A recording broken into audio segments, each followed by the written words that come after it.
pemirsa. Assalamualaikum warahmatullahi wabarakatuh, pemirsa Badar TV. Jumpa lagi bersama saya Kakak Tata, atau disingkat jadi Kata. Apalah arti kata tanpa dokter? Jadi bukan kata dokter dong. Pemirsa, Kakak Tata menyampaikan bela sungkawa yang sangat mendalam ya atas peristiwa serangan jantung yang menyerang selebritas kita, Ashraf Sinclair alias suaminya BCL, hingga harus berpulang ke rahmatullah.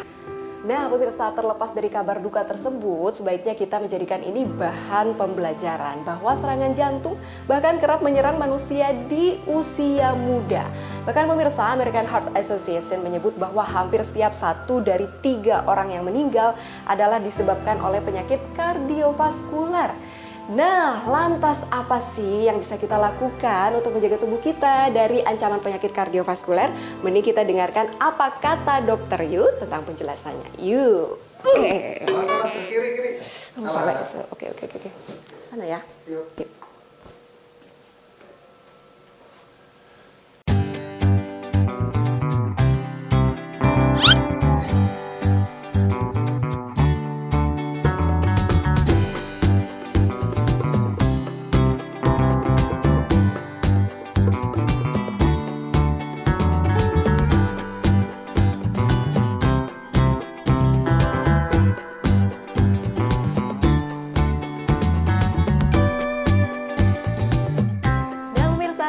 Saya sudah berada di Rumah Sakit Anissa Cikarang untuk ngobrol lebih jauh soal serangan jantung bersama Dokter Dimas. Assalamualaikum. Salam. Dokter, kita langsung aja nih, pengertian dari serangan jantung itu apa, Dok? Oke, kalau untuk serangan jantung sendiri adalah suatu kegawatan medis ya. Itu karena terjadinya sumbatan di aliran jantung, aliran darah di jantung ya. Jadi karena ada sumbatan itu, otomatis oksigen yang untuk jantungnya sendiri akan berhenti. Oke, sumbatannya itu berupa apa, Dok? Sumbatannya itu bisa berupa misalnya ada kolesterol atau yang kita sebut plak atau trombus seperti itu. Jadi karena aliran darah atau peredaran darah saluran peredaran darah di jantung itu, arterinya atau venanya itu kecil-kecil, otomatis ada sumbatan sedikit akan menyumbat. Oke, nah serangan jantung ini kan sebetulnya Dok bagian dari salah satu dari penyakit kardiovaskuler ya Dok ya. Nah, pemirsa pengen tahu sebetulnya bedanya apa dengan penyakit kardiovaskuler lainnya, atau dokter bisa membedakan, menyebutkan macam-macam penyakit kardiovaskuler lainnya selain serangan jantung? Jadi penyakit kardiovaskuler sendiri itu ada tadi serangan jantung sendiri ya, atau sindrom koroner akut. Itu ya karena ada di peredaran darah koroner, ada juga disebut dengan aritmia. Aritmia ini adalah gangguan dari irama jantung. Gangguan irama jantung sendiri ini karena otomatis kelistrikan di jantungnya terganggu, jadi iramanya harusnya teratur, bisa jadi tidak teratur, bisa jadi lebih lambat, bisa jadi lebih cepat, seperti itu. Nah ini penyebabnya juga bisa karena dari serangan jantung tadi, sindrom koroner akut tadi. Terus ada juga gagal jantung. Gagal jantung ini adalah kegagalan jantung. Jantung itu fungsinya memang untuk memompa ya, memompa dari jantung ke seluruh tubuh dan untuk menarik kembali cairan. Jadi kalau misalnya fungsinya sudah berkurang, itu jadi gagal jantung. Terus ada juga yang infeksi di jantung. Infeksi di jantung sendirinya itu bisa terjadi infeksi di lapisan dalam jantung atau yang kita sebut dengan endokarditis. Bisa juga infeksinya itu ada di otot jantungnya atau miokarditis. Jadi infeksi sendirinya itu ya tadi karena peredaran darahnya ada kumannya itu bisa nanti berhenti di jantung. Itu biasanya sih paling sering karena penyakit dari gigi biasanya. Dari gigi itu bisa menyebabkan infeksi di gigi itu karena alirannya itu langsung ke jantung. Nah itu dia tuh hubungannya sakit gigi dengan sakit jantung gitu ya. Tapi kalau sama sakit hati ada hubungannya nggak Dok? Oh beda. Nggak ada ya. Dokter, kita balik lagi ke serangan jantung. Serangan jantung ini siapa sih yang lebih beresiko Dok? Apakah laki-laki kah apa perempuan kah? Jadi kalau untuk serangan jantung, kalau menurut penelitiannya memang laki-laki itu lebih beresiko 2-3 kali.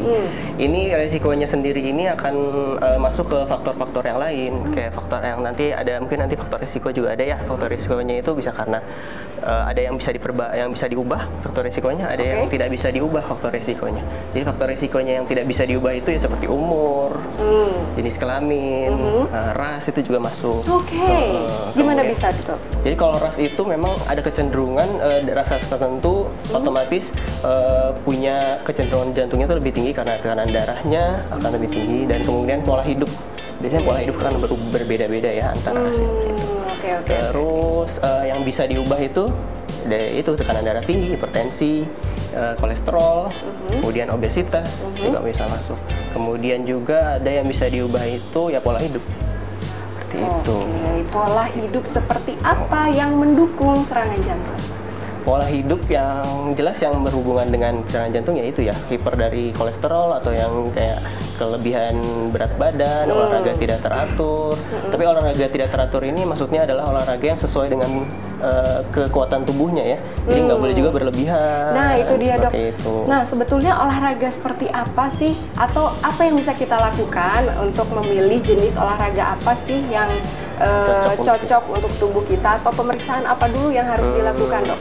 Melihat dari peristiwa yang sedang yang baru saja terjadi kemarin ya kepada selebritas tanah air kita ini dok. Jadi memang kalau misalnya untuk serangan jantungnya itu kan kalau olahraganya yang berlebihan itu kan memang kalau misalnya kita tidak kontrol secara teratur kita tidak tahu seperti ada yang tadi saya bilang ada trombus itu. Trombus itu bisa ada di tidak hanya ada di jantung, bisa dari kaki, ada di mana-mana pokoknya ada di setiap peredaran atau di saluran pembuluh darah itu bisa ada trombus itu atau plak itu. Jadi kalau memang kolesterol yang tinggi trombus. Jadi ada ibaratnya plak ya sebutannya. Jadi kalau misalnya kita ada selang air kan suka ada kayak ada lumut-lumutnya tuh. Karena ya itu jadi timbunan dari lemak sendiri yang di pembuluh darah gitu.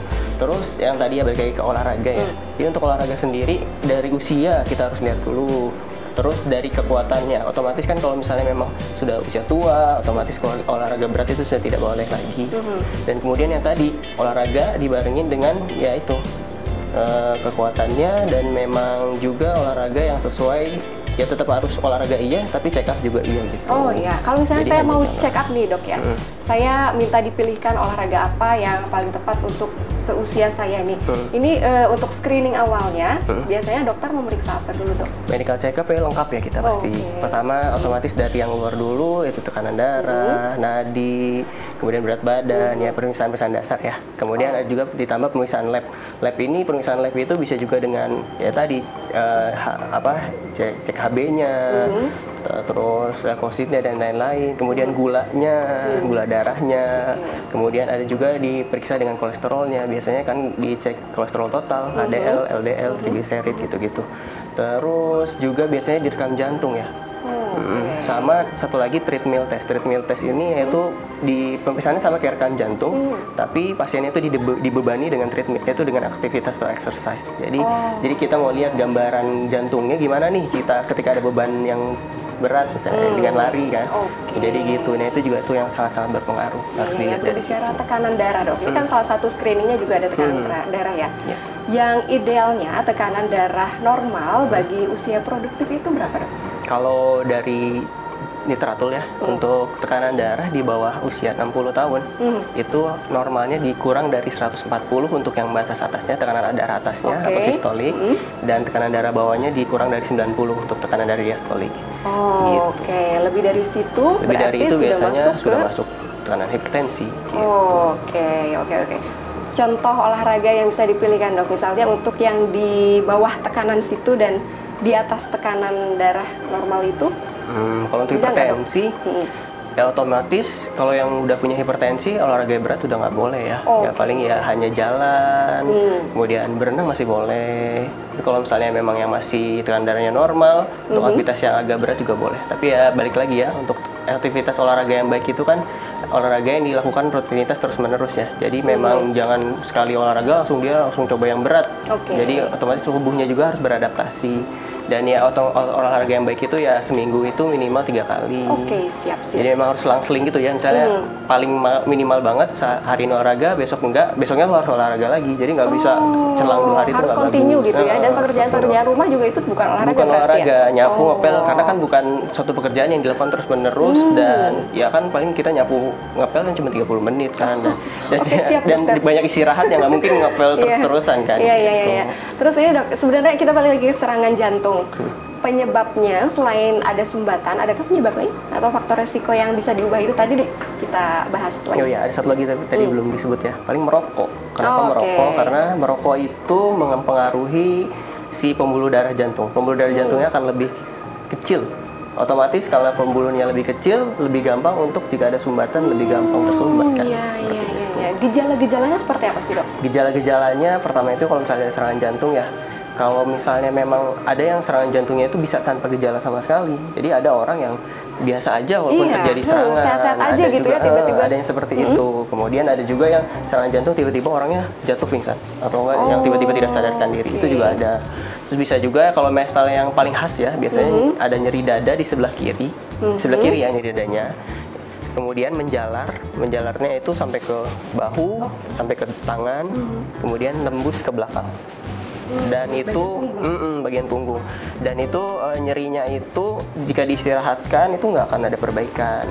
Kemudian dia itu juga berkeringat dingin, terus ada mual atau muntah, dan nyerinya itu lebih dari 10 menit ya.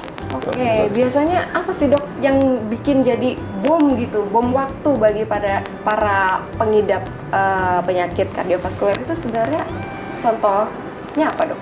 Bom waktunya ya. Jadi kalau misalnya untuk yaitu kalau misalnya tidak dikontrol tekanan darah, kemudian misalnya ada penyakit gulanya tidak dikontrol, nah itu yang atau mungkin menjadi aktivitas terlalu intensitasnya tinggi gitu ya. Tinggi, jadi bisa seperti itu. Oke, sekarang kita bicara tentang penanganan deh, Dok.